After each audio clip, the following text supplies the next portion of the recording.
Algunos vaticinaban ya en enero, cuando Occidente estaba anunciando, dando por hecho que iba a haber una invasión, entre comillas, de Rusia a Ucrania.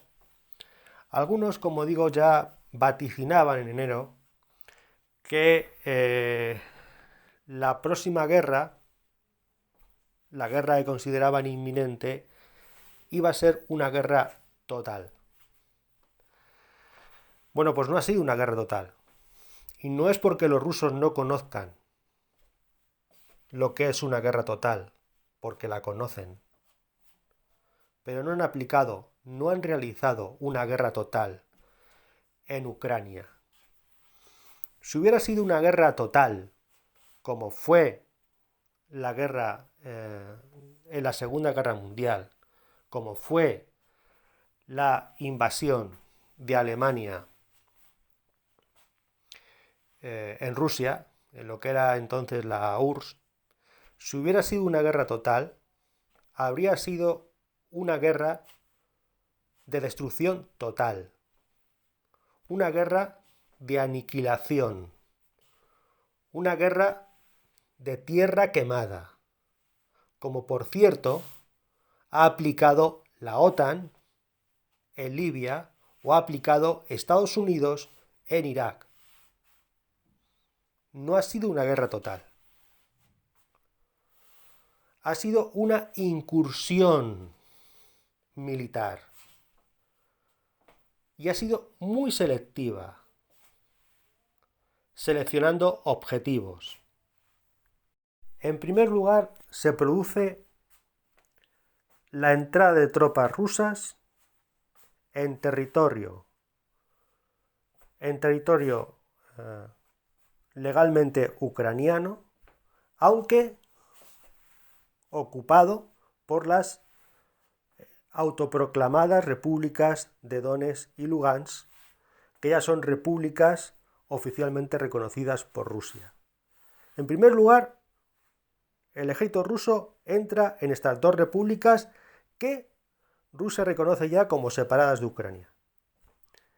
En segundo lugar, en un segundo momento, al siguiente día, se produce el ataque que tiene como objetivo la defensa de las dos repúblicas que ya han sido reconocidas por Rusia. Se produce el ataque del ejército ruso sobre posiciones del ejército ucraniano que rodean a estas dos repúblicas reconocidas por Rusia, en la zona que se conoce como la línea de contacto. Al tercer día, o sea, ya vamos por el tercer día, Al tercer día. Al tercer día se produce el ataque de Rusia a instalaciones militares ucranianas, con el objetivo de neutralizarlas y, en segundo lugar, de conseguir el dominio del espacio aéreo ucraniano por parte de la aviación rusa. Y cuando esta tercera fase de la operación militar, de la intervención militar rusa en Ucrania, ya se ha conseguido, es decir, ya se ha neutralizado casi todas las instalaciones militares ucranianas y a la aviación militar ucraniana, es entonces, después de la tercera fase, después del tercer día, es entonces cuando ya se produce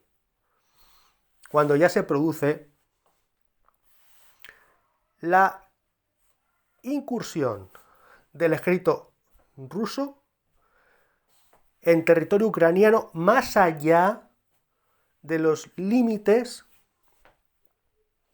de las dos repúblicas separatistas ucranianas.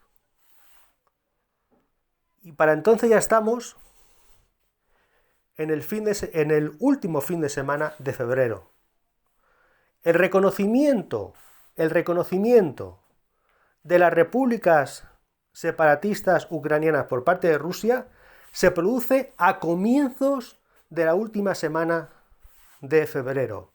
Y para el fin de semana de febrero, para el último fin de semana de febrero, es cuando ya han entrado las tropas rusas en territorio ucraniano, más allá de la frontera de estas dos repúblicas separatistas. Es decir, es una intervención que se está produciendo gradualmente, por etapas, y con objetivos delimitados, muy claros, tanto para asegurar el desarrollo de las operaciones militares rusas en Ucrania, como para evitar el mayor número de víctimas posibles, tanto entre el ejército ucraniano como entre la población civil que vive en Ucrania. Porque, entre otras cosas, a Rusia no le interesa destrozar a Ucrania, por muchos motivos. El primero de todos es porque Rusia tiene que convivir con los ucranianos. Rusia tiene que convivir con Ucrania, porque son vecinos inseparables. Comparten un mismo espacio geográfico por milenios, no por décadas, ni por centenares de años, por milenios. Porque Ucrania y Rusia provienen del mismo sitio, nacieron en el mismo sitio, y por eso, entre otras razones, pero sobre todo por eso, a Rusia ni le interesa, ni le conviene, ni quiere realizar una guerra de destrucción, una guerra total en Ucrania, porque sería también una guerra de destrucción contra su propio país. No puede aplicar una guerra de tierra quemada en Ucrania, porque eso es tanto como aplicar una guerra de tierra quemada en la misma Rusia. Porque Rusia y Ucrania comparten lazos a todos los niveles, especialmente el este de Ucrania, que es donde está actuando el ejército ruso. Rusia no puede aplicar una guerra total en Ucrania, porque sería tanto como destruirse a sí misma. No solo por un elemento biográfico o étnico, sino también por un elemento económico. O sea, a Rusia no le interesa, no le puede interesar destruir la infraestructura civil, económica de Ucrania, porque Rusia lo que quiere es que la población del este de Ucrania sea capaz de sacar adelante su país sin necesidad de depender del exterior, y particularmente de la Unión Europea y de Estados Unidos. Quienes están destruyendo la infraestructura civil en esta guerra, quienes están destruyendo carreteras y puentes en esta guerra, no es Rusia, es el gobierno de Kiev, es el malvado, el extremista, el ultranacionalista gobierno de Kiev. Ese es el que está destruyendo infraestructura civil en Ucrania, precisamente para impedir el avance de las tropas rusas. Como por otro lado, quienes destruyeron infraestructura civil en Serbia, cuando la OTAN bombardeó Serbia en 1999, o quien destruyó infraestructura civil en Libia, cuando la OTAN entró en Libia con su aviación en contra de lo que le había dicho la ONU que tenía que hacer en Libia, cuando la OTAN entró en Libia en 2011 con su aviación, destruyó infraestructura civil fundamental de Libia para que Libia se arrodillara al ejército invasor occidental. Eso sí fue una guerra total, de destrucción. Lo que ha aplicado la OTAN en Serbia y en Libia. Eso sí fue una guerra total de destrucción, aplaudida miserablemente por la prensa occidental. Y por la misma razón que decimos que no ha sido una guerra total, también decimos que no ha sido una guerra relámpago. precisamente porque ha sido una guerra gradual, que se ha podido ver cómo se desarrollaba poco a poco en el tiempo, cómo iba poco a poco en el tiempo culminando fases de la operación, alcanzando objetivos. Y una vez que iba alcanzando los objetivos establecidos, pasaba a la siguiente fase de la operación. Ha sido una guerra gradual. Ha sido una guerra desarrollada lentamente, parsimoniosamente, metódicamente, tomándose mucho tiempo para llevarla a cabo. Porque se han tomado 8 años para ver si se podían aplicar los acuerdos de Minsk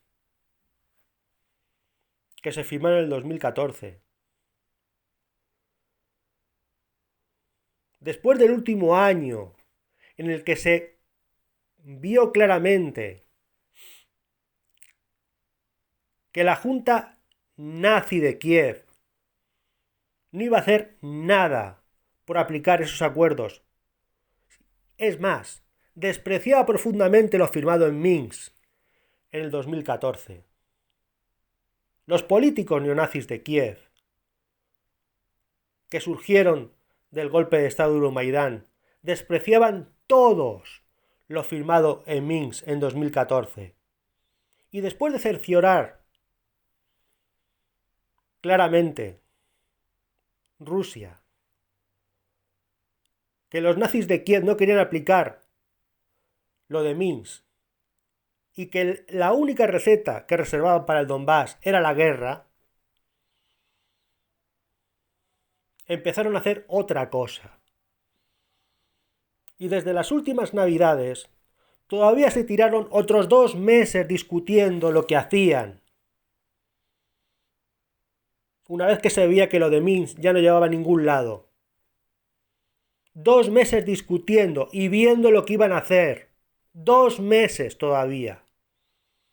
Y en esos 2 meses Occidente lo único que hizo fue despreciar las ofertas de paz de Rusia.